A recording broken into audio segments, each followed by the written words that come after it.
7 দফা চুক্তি। এই চুক্তিকে গোপন এবং কালো গোলামির চুক্তিও বলা হয়, যার মাধ্যমে বাংলাদেশ ভারতের করত রাজ্য হবার দ্বার প্রান্তে ছিল।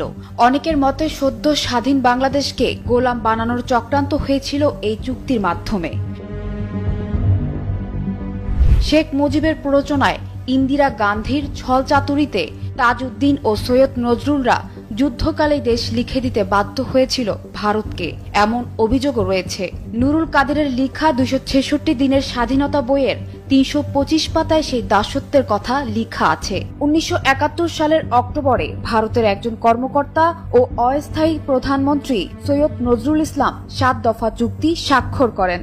কথিত আছে, সেই অনুষ্ঠানে চুক্তি স্বাক্ষরের পর নজরুল ইসলাম জ্ঞান হারিয়ে ফেলেন চুক্তির ভয়াবহতা উপলব্ধি করে। জনসমক্ষে কখনো এই চুক্তি প্রকাশ করা হয়নি, এমনকি মুজিবনগর সরকারের অনেকেই জানতেন না এই চুক্তির বিষয়ে। মুখ্য ভূমিকায় ছিলেন তাজউদ্দিন আহমদ। কি আছে সেই 7 দফা চুক্তিতে? প্রথম দফা, যারা সক্রিয় মুক্তিযুদ্ধে অংশগ্রহণ করেছিল শুধু তারাই প্রশাসনিক কর্মকর্তা পদে নিয়োজিত থাকতে পারবে, বাকিদেরকে চাকরিচ্যুত করা হবে এবং সেই শূন্য পদ পূরণ করবে ভারতীয় কর্মকর্তারা। দ্বিতীয় দফা, বাংলাদেশের কোনো নিজস্ব সেনাবাহিনী থাকবে না। তৃতীয় দফা, অভ্যন্তরীণ আইন শৃঙ্খলা রক্ষার জন্য মুক্তি বাহিনীকে কেন্দ্র করে একটি প্যারা মিলিশিয়া বাহিনী গঠন করা হবে। চতুর্থ দফা, দুই দেশের বাণিজ্য হবে খোলা বাজার, ওপেন মার্কেট ইকোনমিক ভিত্তিক, তবে বাণিজ্যের পরিমাণ হিসাব হবে বার্ষিক এবং যার যা পাওনা ব্রিটিশ পাউন্ডে পরিশোধ করা হবে। পঞ্চম দফা, বাংলাদেশ স্বাধীন হওয়ার পরে প্রয়োজনীয় ভারতীয় সৈন্য বাংলাদেশে অবস্থান করবে।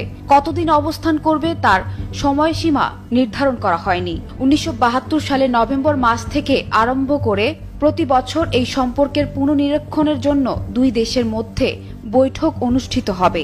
ষষ্ঠ দফা, পাকিস্তানের সাথে চূড়ান্ত লড়াইয়ে মিত্র বাহিনীর নেতৃত্ব দিবেন ভারতীয় সেনাবাহিনী প্রধান। মুক্তি বাহিনীর সর্বাধিনায়ক সহপ্রধান হিসেবেও দায়িত্ব পাবেন না। যুদ্ধ পরিচালিত হবে ভারতীয় বাহিনীর। কমান্ডে আত্মসমর্পণ দলিলে কোনো বাংলাদেশির স্বাক্ষর থাকবে না।